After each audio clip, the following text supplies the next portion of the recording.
Nanawagan si dating Comelec Commissioner Gus Lagban sa Korte Suprema na madaliin ang pag-aksyon sa mga disqualification cases laban sa ilang mga kandidato.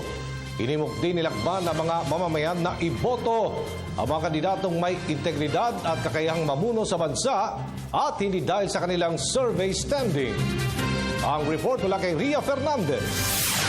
4 na buwan na lamang eleksyon na, subalit hanggang ngayon hindi pa alam ng taong bayan kung sino ang mga opisyal na kandidato. Dapat sanang inilalatag na ngayon ng mga tatakbo ang kanilang mga plataporma at posisyon sa iba't ibang issue, ngunit heto ang ilan sa kanila hinaharap ang kabi-kabilang kasong diskwalifikasyon. May panawagan ng dating Commissioner ng Commission on Elections o COMELEC na si Gus Lagman sa Korte Suprema. Aksyonan umano sana agad ng SC ang mga kasong diskwalifikasyon. Kumpiyansa naman siyang agad itong tutugunan ng kataas-taasang hukuman dahil alam nila ang kanilang responsibilidad. Samantala, pinaboboto ni Lagman ang lahat ng botante. Ngunit paalala niya na huwag ibase sa survey standing ang pagpili sa kandidato. Ang dapat natin tinitingnan, yung integridad ng kandidato, yung kakayahan ng kandidato, kaya ba niya talaga? Na meron ba siyang mga skills para maging leader o para maging legislator?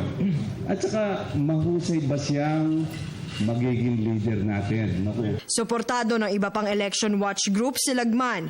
Ayon sa Parish Pastoral Council for Responsible Voting o PPCRV, hindi daw dapat ibase sa resulta ng survey ang desisyon sa pagboto dahil snapshot lamang ito ng magiging sitwasyon sa araw ng halalan.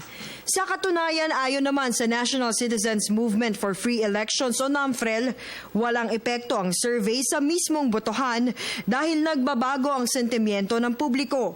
Gayunman, nagbabala pa rin sila sa mga botante na maging mapagmatyag sa mga inilalabas na resulta ng survey. Yung surveys, we take it with a grain of salt kasi surveys are business. It costs millions and someone pays for this millions of pesos and kailangang maging mapagmatsyag tayo dahil hindi naman lahat ng survey ay 100% honest or transparent.